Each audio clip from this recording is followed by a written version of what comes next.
to manage wetness while adding a layer of comfort. Pick up today at Walmart, Target, CVS, Dollar General, or other fine retailers. Odor Eaters, destroy foot odor with the best in odor defense. It's time for some straight talk. You know what covering your bases is in baseball, right? Making sure you have no holes in your defense. Well, that's the kind of coverage you get with Straight Talk Wireless. And you'll pay up to 50% less than big carriers and still use their same networks. Just $45 a month gets you the unlimited plan with 25 gigs of high-speed data and 2G. No contract, no mystery fees. Fully covering your bases for 50% less. Straight Talk Wireless, only at Walmart. Savings may vary. See terms and conditions at straighttalk.com. Hey, it's your Uncle Cooper here. Once upon a time, there was a girl named Goldie, my niece, your cousin. And Goldie didn't know which tires were right for her. The first ones were too much tire, and the next ones were not enough tire. Anyway, long story short, Goldie found the Coopers, and they were just right. What a happy, practical ending. Okay, go to sleep. Go with the Coopers. Cooper. The radio home of the 76ers. Simmons on a drive and down the lane with a right-hand jam. WENJ HD Millville, Atlantic City. 97.3 ESPN. This is the Sports Bash with Mike Gill on 97.3 ESPN. Now, live inside the Matt Black Kia Studios, here's Mike Gill. All right, hour two, brought to you by GMS Law. Make the right call. 4 convenient locations to serve you online, gmslaw.com. I'm Mike Gill. That's Hunter Brody. You guys are going to hear from Frank Klose. He answers your Phillies questions with the Phillies Mailbag. It's open right now at 97.3ESPN.com. As he joins us now on the Boardwalk Hotline. Frank, what's up, dude? Not much. How are you guys? Oh, man. Phil's with another win last night. Spencer Howard on the mound. Now, we opened up the show talking about Spencer Howard. Broad's a little disappointed. I can understand what he's saying. He doesn't have that, like, man, this guy's been a difference maker so far. Is this what Spencer Howard is? Do we think he's going to be improving, or this year just expect what you're seeing? Well, the one thing to look at is yesterday before he got removed from the game, his velocity dipped just a little bit. So the question is his stamina at this moment, not that he can go deep into a game, is he still building it up? Because he wasn't with the team from opening day, so working out in Allentown, maybe he didn't have the same work regimen to really stretch him out in the way that you would like, so to speak. That's the phrase they always use. It means get the guy to go deeper in games. So once Juan Soto hit that home run, it was kind of clear that it was probably moving towards the time to kind of come out of the game. I think we need to watch that to see if he's going to go deeper in the future. But I think a lot of it has to do with his velocity and his stamina going deep into games. So hopefully, for the Phillies' sake, he can keep building that up as he goes. That was the first time he went 5 whole innings, and, of course, the first time he got a victory. Yeah, I know, the Phillies starting pitching was talked about at the deadline, but their bullpen is what they've really done here. So let's get into your mailbag here.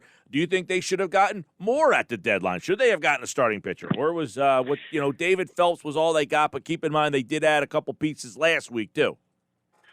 Yeah, I would have personally liked to see the Phillies get a starting pitcher. And we all know what Vince Velasquez is as a starting pitcher, right? So right now, Vince Velasquez is the guy that's probably you're going to start the 6th game, in a 6-man rotation. I really need to sit down and do the exact calculations with these 5 doubleheaders that the Phillies have going down, just how many starters they're going to need. They might even need a 7th starter the way things shake out.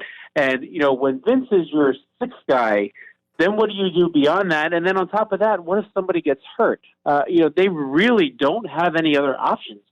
It's not even like other seasons where you have somebody starting at AAA that you can just kind of pull up. I mean, the guys that would be in the rotation to start at AAA this year, the likes of Jojo Romero, well, he's not stretched out to start. So what do you do? I mean, that's kind of concerning. I would have personally liked to see them get one more starting pitcher. And even if it does bump Spencer Howard just a little bit, just because you need to try to find a way to get everybody in there, I would have done it. But the Phillies in the past, they liked Robbie Ray, who was a lefty with the Diamondbacks, and Mike Minor, a lefty with the Rangers. Both those guys got traded, neither of whom to the Phillies. So you got to wonder if they were actually in on them. Did money get in the way? You know, we've often heard about them trying to stay under that luxury tax amount, and they might actually go over it anyway. I don't know if we know the specifics about the Milwaukee trade, but they really could use a starter. You know, and here's the other thing too that might be a possibility. Maybe they know they need the other starter, but maybe they feel like they can make the playoffs anyway. And then once they get there, Aaron Nola and Zach Wheeler in the front of a rotation will make it work. So, kind of hard to see where they were thinking, where his calls were made, what he said no to. But it seems like they have very few options if something goes wrong in the next month. You brought up the Milwaukee trade. What will the role be of David Phelps in this bullpen? So they got him to be a back-getting guy. Be like another Tommy Hunter, be like somebody who could pitch in the 8th inning, 7th inning when they need it. I think it's kind of hard now to label them as an 8th inning guy or their 8th inning guy or their 7th inning guy because they're going to play so many games. I mean, that's 10 of their next 30 games are in doubleheaders, which is unbelievable. So besides pitching on the same day, you usually don't pitch on the same day twice, and back-to-back days, you really got to watch that carefully. I think it's going to be hard to slot somebody in as the guy. I mean, you might see Tommy Hunter be your 8th inning guy one day, David Phelps the next, and Hector Neris might close a game and Workman closes a game. So I think right now, because of the many games they're going to have to play, 3 of those 5 doubleheaders in a 6-day span beginning on Tuesday, which is it just blows my mind that they can cram that many games in. You're going to need a lot of guys. And right now, the Phillies got him to be one of those a lot of guys. And then when you get to the playoffs, certainly if you make the playoffs, you have lots of options towards the back end. So I don't know if there's a way to specifically slot him in. He will be one of those guys pitching at the back end. And hopefully the more you have during doubleheaders and day-to-day, they can use both of them in those kinds of roles. Well, and I would go to say the bullpen has added depth. There's a lot more professional arms and options now. The problem is the back end is where they're now the weakest. So they really need to. I think they will really benefit from Ranger Suarez. Here's the problem right now. We don't know who Ranger Suarez is right now. If it was the Ranger Suarez of last year, the Phillies are going to be much, much better off.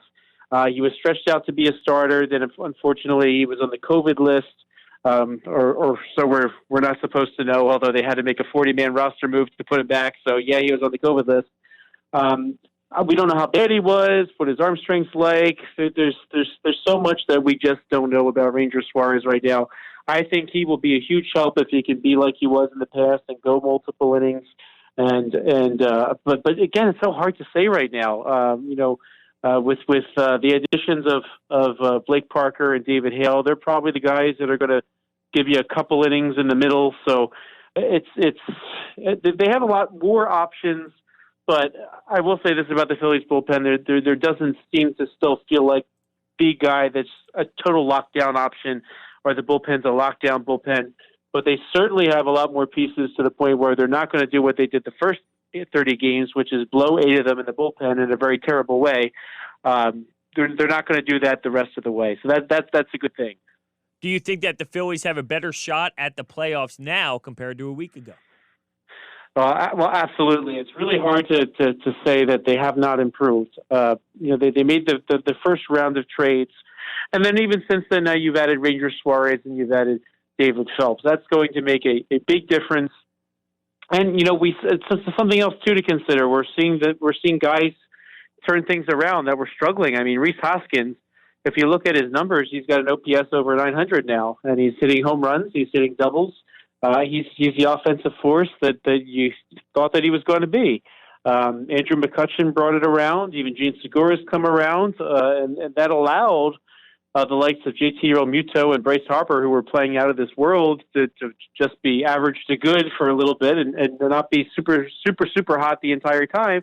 And the offense is still firing at all cylinders. So it's been a good week for the Phillies. Winning those 5 games in a row definitely helps you out a lot. And beating the Braves directly helped you a lot. So I definitely see them being in a good position for the playoffs. And, if you look at the playoff picture right now, They're not the only 500 team, but all the 500 teams in the in the National League are playoff teams right now. If the season ended today, so the Phillies are in position, and essentially they basically need to.